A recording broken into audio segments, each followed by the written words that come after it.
Film appreciation എന്ന് പറയുന്ന യൂണിറ്റാണ് നമ്മൾ പരിശോധിച്ചു വരുന്നത്.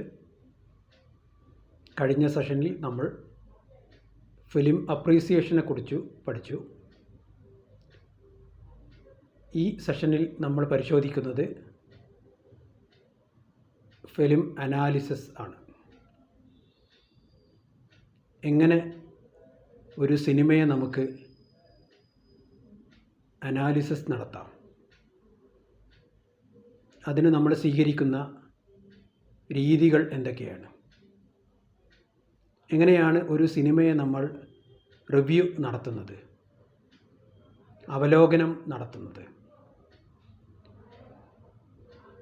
ഇത് വളരെ വിശാലമായ ഒരു വിഷയമാണ്.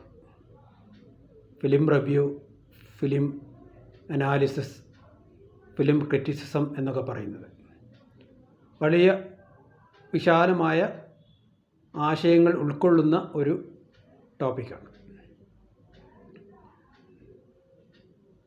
എങ്ങനെയാണ് നമ്മൾ ഒരു സിനിമയെ സമീപിക്കുന്നത്, എങ്ങനെയാണ് ഒരു സിനിമ നമ്മോട് കഥ പറയുന്നത്, സിനിമ അതിൻ്റെ വിഷ്വൽ ലാംഗ്വേജ് ഉപയോഗിച്ച് കഥ പറയാൻ വേണ്ടി ഉപയോഗിക്കുന്ന വസ്തുതകൾ ഏതൊക്കെയാണ്. നിങ്ങളൊന്ന് ആലോചിച്ച് നോക്കുക. നിങ്ങൾ ഏറ്റവും അവസാനം കണ്ട സിനിമയിൽ ആ സിനിമയുടെ നിർമ്മാതാക്കൾ ഉപയോഗിച്ചിരിക്കുന്ന വസ്തുതകൾ എന്തൊക്കെയാണ്. ഇത്തരത്തിലുള്ള ഈ വസ്തുതകളിലൂടെയാണ് സിനിമ അതിൻ്റെ കഥ നിങ്ങളുടെ മുമ്പിൽ അവതരിപ്പിക്കുന്നത്. അത് എത്രമാത്രം ഓരോ എലമെൻറ്റുകളും മനോഹരമായി തീരുന്നു എന്നതിനെ ആശ്രയിച്ചിരിക്കും ആ സിനിമയുടെ വിജയം. നമ്മളൊന്ന് പരിശോധിച്ചു കഴിഞ്ഞാൽ എന്തെല്ലാമാണ് ഒരു സിനിമയിലെ പ്രധാന ടോക്കിംഗ് പോയിൻറ്റുകൾ. സിനിമയുടെ setting, actors, costumes, properties, voice, editing, costume, locations.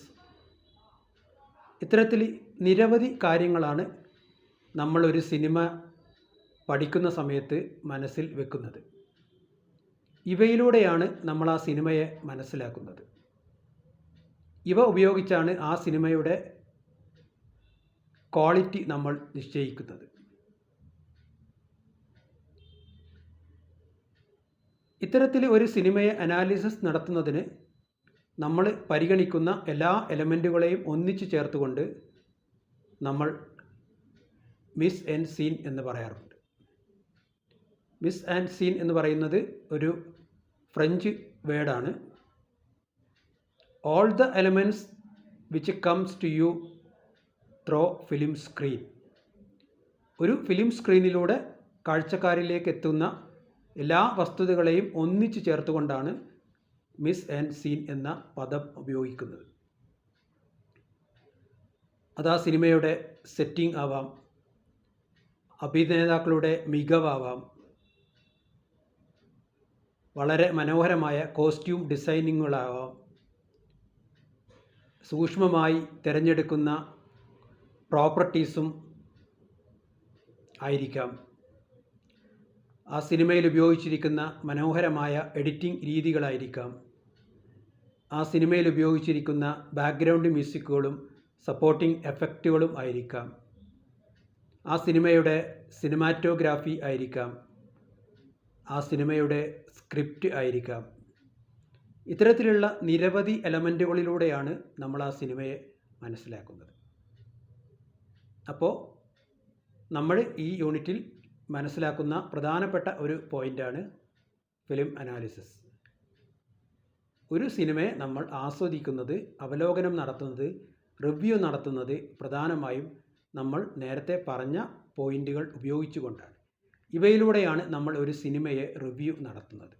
അതിൻ്റെ ഫലമായിട്ടാണ് ആ സിനിമയ്ക്ക് നമ്മൾ ഒരു ഗ്രേഡ് കൊടുക്കുന്നത്, അല്ലെങ്കിൽ ആ സിനിമ നമ്മളുടെ മനസ്സിൽ എന്നേക്കുമായി മികച്ച സിനിമ അല്ലെങ്കിൽ താരതമ്യേന മികച്ച സിനിമ എന്നിങ്ങനെ വിവിധ ഗ്രേഡുകളായി തിരിച്ച് നമ്മളുടെ മനസ്സിൽ കൂടിയിരിക്കുന്നത്. നമുക്ക് പരിശോധിക്കാം.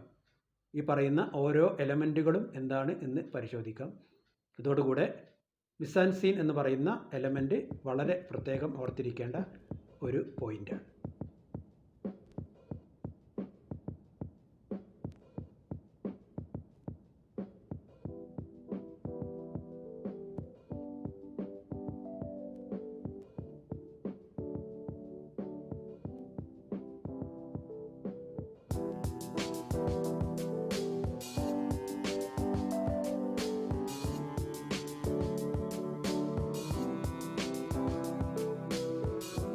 ഒരു സിനിമ എങ്ങനെയാണ് നിങ്ങളോട് കഥ പറയുന്നത്?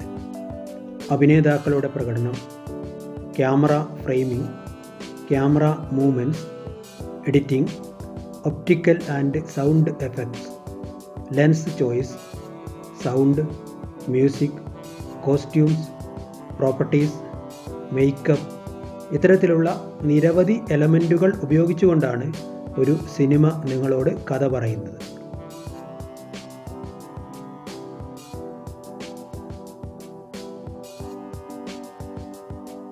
എന്താണ് mise en scene?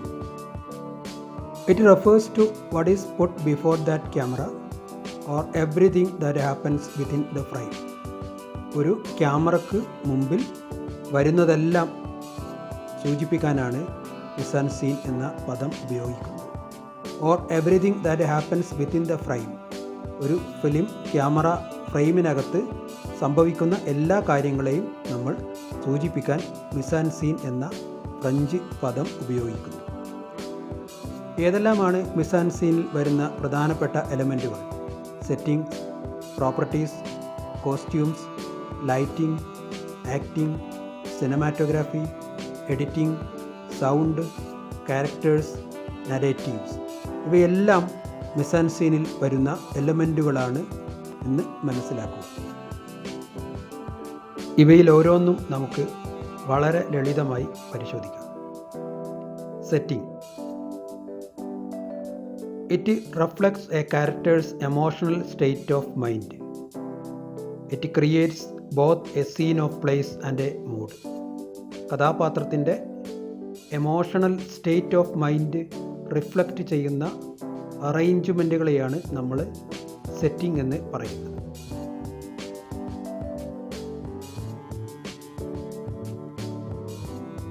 It creates sense of place and a mood. കഥയുടെ മൂഡിനും സീൻ ഓഫ് പ്ലേസിനും അനുയോജ്യമായ ക്രമീകരണങ്ങൾ വരുത്തുന്നതാണ് സെറ്റിംഗ് എന്ന് അറിയപ്പെടുന്നത്.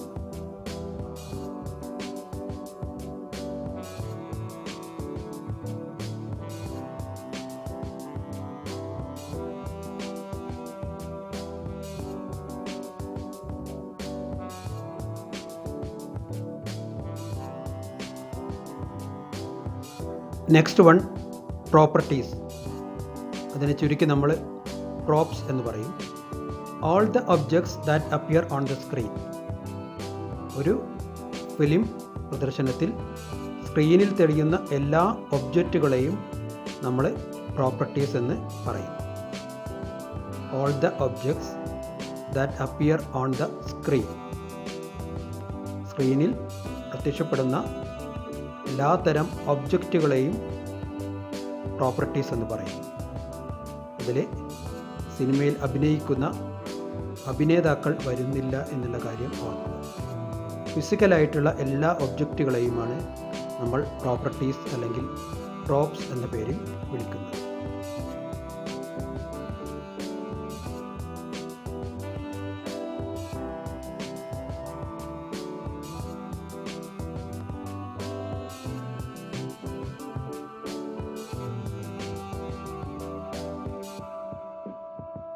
അടുത്തത് കോസ്റ്റ്യൂംസ്. മലയാളത്തിൽ നമ്മൾ വസ്ത്രാലങ്കാരം എന്ന് പറയും. അഭിനേതാക്കളെ അവരുടെ കഥാപാത്രത്തിന് അനുയോജ്യമായ വിധം വസ്ത്രാലങ്കാരം നടത്തുക. കഥ സംഭവിക്കുന്ന കാലത്തെ രീതികളും വസ്ത്രരീതികളും അടയാളങ്ങളും പിന്തുടർന്നുകൊണ്ടാണ് കോസ്റ്റ്യൂം ഡിസൈനിങ് നടത്തുന്നത്.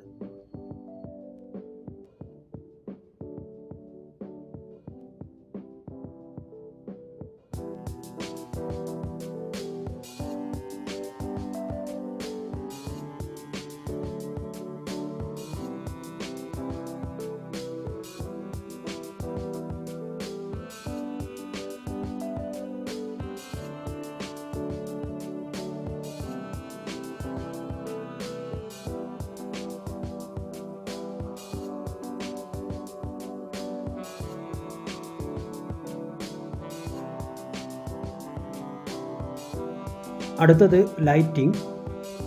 Lighting evokes the emotion. കഥാ സന്ദർഭങ്ങളുടെ വ്യക്തമായ എമോഷണൽ റിലേഷൻഷിപ്പ് കാണിക്കുന്നതിന് ലൈറ്റിംഗ് അനിവാര്യമാണ്. Another one, acting. അഭിനേതാക്കൾ കഥാപാത്രങ്ങളായി അഭിനയിച്ചു കാണിക്കുന്നു. It includes facial expression, gesture, positioning, movement and delivery of dialogues. മുഖഭാവങ്ങളും ആംഗ്യങ്ങളും പൊസിഷനിങ്ങും ചലനങ്ങളും സ്പീച്ചും ഉപയോഗിച്ച് അഭിനേതാക്കൾ തങ്ങളുടെ കഥാപാത്രങ്ങളെ അവതരിപ്പിക്കുന്നു.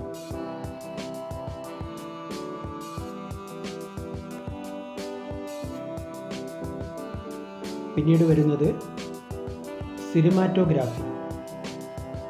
എങ്ങനെ കഥ പറയുന്നു. Editing gives the continuity to the story.